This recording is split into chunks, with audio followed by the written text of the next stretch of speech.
संधि, संधि की परिभाषा बच्चों देखो, सम प्लस दा प्लस कर, सम प्लस दा प्लस कित प्लस ताप, ताप प्रत्यय लगने पर संधि और संहिता दोनों सगे भाई हैं, ये दोनों एक ही माँ के हैं, लेकिन इन दोनों में अंतर है।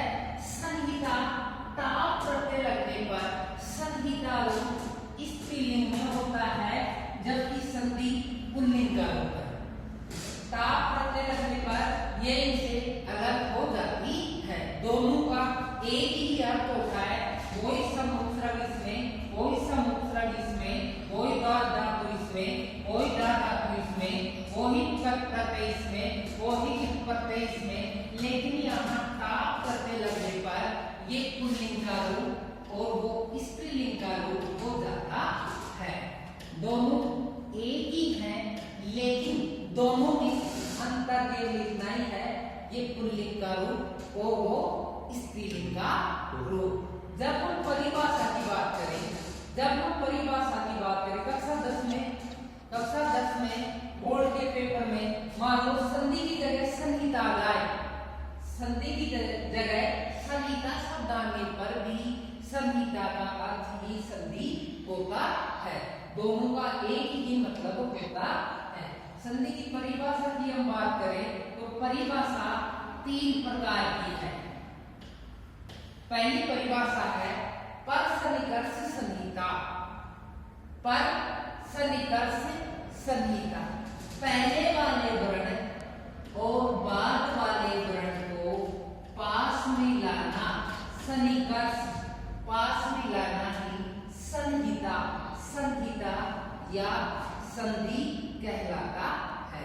पहले वाले वर्ण और बाद वाले वर्ण को पास में लाना ही संहिता कहलाता है।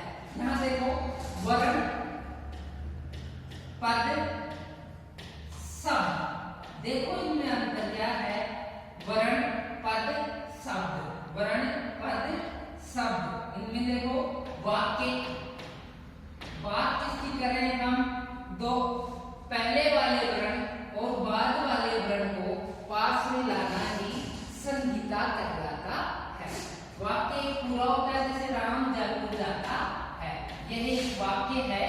तो वाक्य की बात नहीं कर रहा हूं मैं, बात किसकी कर रहा हूं मैं, वर्ण, दो वर्णों को पहले वाला वर्ण, पहले वाले वर्ण और बाद वाले वर्ण को पास में लाना। जब दो वर्णों को पास में लाते हैं तो पास में लाना ही संहिता या संधि कहलाता है। दो वर्णों को पास में लाना ही संहिता या संधि कहलाता है। 2 नंबर की परिभाषा देखो, वर्णानाम मेलनम संधि, मेलनम, मेलनम का मतलब मिलाना, पास लाना। ये देखो मेलनम, मेलनम का मतलब होता है प्लस, बच्चों प्लस का मतलब होता है पास में लाना, पास में लाना। तो वर्णानाम दो वर्णों को आप पास में लाएंगे तो क्या कहलाएगा, संधि, अर्थात वर्णों को पास में लाना ही संधि कहलाता है। 3 नंबर की देखो, लोप आगम, लोप आगम आदेश वर्ण विकारा संधि। दो वर्णों को पास में लाने पर उनमें क्या परिवर्तन होता है, लोप आगम आदेश और वर्णों का परिवर्तन ही संधि कहलाता है। लोप आगम आदेश और वर्णों में परिवर्तन ही संधि कहलाता है। जब दो वर्ण पास में आएंगे तो उनमें कुछ वर्णों में क्या होगा, लोप, लोप का मतलब होता है गायब, कुछ वर्ण क्या हो जाएंगे, गायब। कुछ वर्णों में क्या होगा, आगम, नए वर्ण आएंगे, उसमें क्या होगा, आदेश, उसमें क्या हो जाएगा, आदेश। और वर्णों का विकार अर्थात वर्णों का परिवर्तन ही संधि कहलाता है। तो दो वर्णों में पास में लाने पर उनमें होने वाला लोप आगम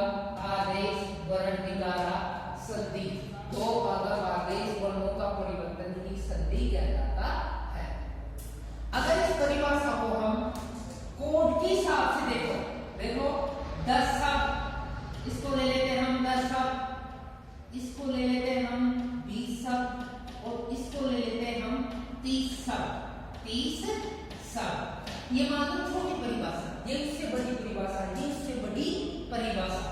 पर सनीता से सनीता, पर यानी पहले वाला वर्ण और बाद वाला वर्ण, पहले वाला वर्ण और बाद वाले वर्ण को सन्निकर्ष पास में लाना ही, सन्निकर्ष का मतलब होता है पास में लाना ही संहिता। संहिता का भी मतलब वही और संधि का भी मतलब वही, ये दोनों सगे भाई है, लेकिन अंतर इतना है, इसमें कौन सा प्रत्यय है? टाप। टाप प्रत्यय केवल स्त्रीलिंग का प्रत्यय है। कौन से लिंग का है? स्त्रीलिंग का। तो ये पुल्लिंग में है और वो स्त्रीलिंग में है। तो पर सन्निकर्ष संहिता, पहले वाले वर्ण और बाद वाले वर्ण को पास में लाना, जब हम इसको पास में लाएंगे तो संहिता या संधि कहलाता है। थोड़ी बड़ी परिभाषा लो 20 शब्दों में। 20 शब्दों की हम बात करें तो वर्णानाम मेलनम, दो वर्णों को मेलनम यानी मिलाना, दो वर्णों का मेलनम ही क्या कहलाता है? संधि। दो वर्ण, अब जब ये दो वर्ण पास में आएंगे तो दो वर्णों को जब हम पास में लाएंगे तो इनमें होने वाला लोप, लोप का मतलब हटना, अपनी जगह से गायब होना। लोप यहाँ क्या हो जाएगा? लोप। जब दो वर्ण पास में आएंगे तो उनमें कुछ वर्णों में क्या हो जाएगा? लोप। कुछ वर्णों का क्या हो जाएगा? आगम। आगम का मतलब होता है नया वर्ण का आना। और कुछ वर्णों में क्या हो जाएगा? आदेश। आने आगम। और कुछ वर्णों में क्या हो जाएगा? आदेश। कुछ वर्णों में क्या हो जाएगा? आदेश। इस वर्ण की जगह ये वर्ण आदेश हो जाएगा। तो ये परिवर्तन ही संधि कहलाता है।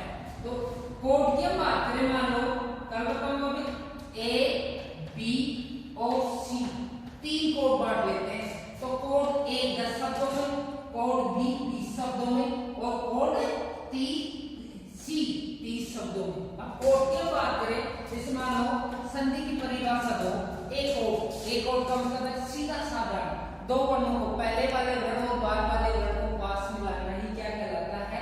संधि। बी कोड की बात करें तो वर्णानाम मेलनम, दो वर्णों के मेल को क्या कहेंगे? संधि। दो वर्ण जब मिलते हैं उनको हम क्या कहेंगे? संधि। और कोड सी की हम बात करें, कोड सी की हम बात करें तो सी का मतलब है थोड़ी बड़ी परिभाषा 30 शब्दों में। जब दो वर्ण पास में आएंगे तो पास में आने पर उनमें क्या परिवर्तन होता है? देखो, लो आगम, आना, आदेश ही क्या है? परिवर्तन। और वर्णों का परिवर्तन ही क्या कहलाता है? संधि। इस प्रकार से संधि की ये तीन परिभाषा है। सबसे बेस्ट परिभाषा संस्कृत में इसको माना है, सबसे जो बेस्ट परिभाषा है संस्कृत में इसको माना है। तो पर सन्निकर्ष संधि का, दो वर्णों का मेलन की संधि कहलाता